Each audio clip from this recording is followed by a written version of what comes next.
Le sulfureux Mel Gibson repasse derrière la caméra pour signer un film au message pacifique sur fond de scène ultra violente. Vous avez dit paradoxal? Comme toujours.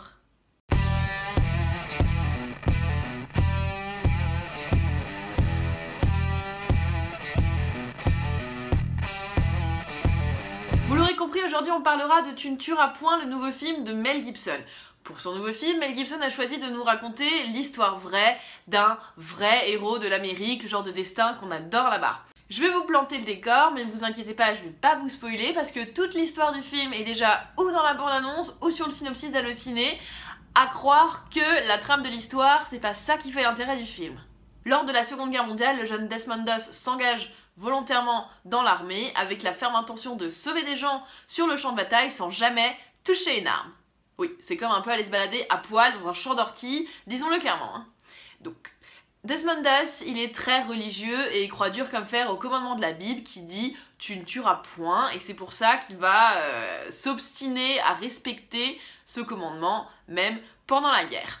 Le film est divisé en deux parties. Donc d'abord la première partie, Desmond Doss au camp d'entraînement, qui va bien sûr se faire charrier par les autres, hein, qui ne comprennent pas du tout ses convictions, et qui le prennent pour un lâche, enfin, ou même pour un objecteur de conscience, comme ils appellent ça. Et il va passer donc son temps à essayer de convaincre les états-majors que oui, il a clairement le droit d'aller sur le champ de bataille sans armes, et donc sans protection. La deuxième partie du film, c'est toute l'histoire de la bataille de Hacksaw Ridge, donc la falaise de la scie en français, qui se déroule au Japon, à Okinawa, et c'est cette terrible bataille qui fera de Desmond Doss le héros qu'on connaît aujourd'hui. Pour jouer le rôle de Desmond Doss, ils ont choisi Andrew Garfield, 33 ans, connu notamment pour avoir joué Peter Parker dans la franchise The Amazing Spider-Man. Je trouve que c'est un excellent choix pour le rôle parce que le vrai Desmond Doss était lui aussi un mec grand, tout maigre, qui n'a pas forcément la carrure du soldat tel qu'on se l'imagine.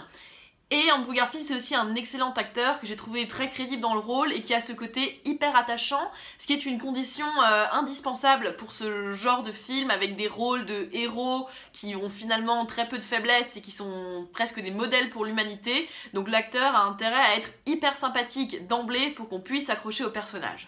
Dans le film, on retrouve aussi notamment Vince Vaughn et Sam Worthington qui jouent des camarades soldats de Desmond Doss et Teresa Palmer qui, elle, joue la fiancée de Desmond. Bon, rien vraiment à dire sur ces acteurs-là, hein. Ils font leur taf, l'amoureuse comme les autres soldats, voilà, enfin c'est très classique. On ne peut pas parler de ce film sans revenir sur son réalisateur, le fameux Mel Gibson. Quand j'étais petite, Mel Gibson c'était pour moi l'arme fatale, c'était Mad Max, c'était l'acteur préféré de ma mère, et dans les années 90, il était le symbole un peu du rêve américain, et surtout à Hollywood, un symbole de stabilité, parce qu'il est marié, il est resté marié pendant 27 ans à la même femme avec qui il a eu 7 enfants. C'était toujours un acteur hyper rentable au box-office, très aimé, mais bien sûr comme toutes les grandes stars, il a eu sa décennie de la descente aux enfers, et pour lui c'était les années 2000, hein, quand il a réalisé La Passion du Christ en 2004, il a été vivement controversé, il y a eu de grandes polémiques sur le film qui était jugé ultra violent et peut-être même antisémite, puis ensuite son image s'est de plus en plus dégradée, il a même divorcé en 2007 pour aller avec une femme plus jeune. Le divorce lui a coûté 400 millions de dollars, les médias en ont fait des choux gras, bref, il était un peu au fond du trou et plus du tout bien vu par le public ni par Hollywood.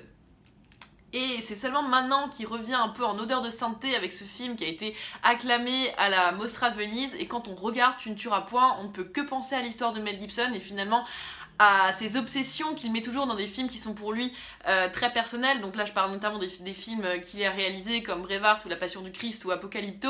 Bref, on retrouve tous ces schémas, il y a toujours cette ultra-violence, cette omniprésence de la religion et puis surtout le combat du héros solitaire finalement. Le message du film est très pacifiste, hein. Ça montre un homme qui s'obstine à vouloir faire la guerre sans armes, montrant qu'une autre voie est possible, et pourtant Mel Gibson il a choisi une réalisation hyper réaliste avec des scènes ultra violentes, hein. On ne lésine sur aucun détail gore, il s'acharne à vouloir montrer la guerre comme ça devrait vraiment être à l'époque.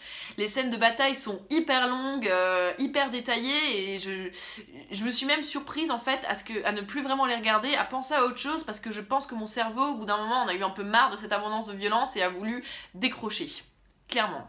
Il y a du sang, il y a du boyau, il y a du gore, il y a même des rats. Franchement, on montre tout. C'est très graphique et c'est très long, comme je disais avant. Le traitement de la religion est aussi très intéressant parce qu'il est clairement montré que les convictions de Desmond Doss découlent de la religion, mais le film arrive à ne pas être moralisateur et à ne pas donner de leçons là-dessus. On ne vous dit pas, vous voyez, les chrétiens sont mieux que les autres. Non, finalement, la religion, bien qu'elle soit présente, ça reste finalement uniquement qu'un trait de caractère du personnage. Dans la construction du film, dans son message et dans sa structure très linéaire, Tu ne tueras point est hyper classique. Il est à l'image des grands films de bataille comme Apocalypse Now où il faut sauver le soldat Ryan. Il faut souligner aussi qu'il est fabuleusement bien réalisé et que Andrew Garfield dans le premier rôle est un excellent choix parce qu'il a ce côté attachant, parce qu'en fait il contribue beaucoup à ce qu'on s'intéresse au film, je trouve. Je ne me suis pas ennuyée pendant les 2 heures de film, par contre, je savais pertinemment que j'étais en train de regarder un film qui n'allait pas, mais alors pas du tout m'étonner. Ça sert à rien de chercher le twist ou le climax ou le moment où ça va un peu, où le film va vous étonner parce qu'il n'y en a pas. On sait très bien ce qu'on est en train de regarder. Le film reste très intéressant dans ses paradoxes, héroïsme contre lâcheté, pacifisme contre ultra-violence. Le film pose des questions notamment sur la puissance des convictions, sur les choix de l'homme, sur bien sûr l'utilisation des armes, sur la guerre et au final met en lumière ce qu'on sait déjà, la guerre c'est con et c'est absurde.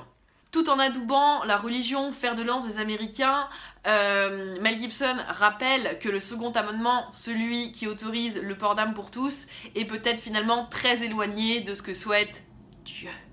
Pour résumer très clairement, je trouve que c'est un film très américain, très proche de nombreuses valeurs américaines, tout en voulant remettre en question certaines autres. C'est un film hyper classique, il ne ment pas dans sa bande-annonce celui-là. Vous aurez le film que vous êtes allé chercher après avoir vu la bande-annonce, si vous voyez ce que je veux dire. Maintenant, à vous de voir si ça vous intéresse ou pas. Je vous invite également à lire les critiques que j'écris sur mon Tumblr Perle Navet, l'adresse est dans la barre d'infos. Et sur ce, je vous dis à très bientôt pour un nouveau film.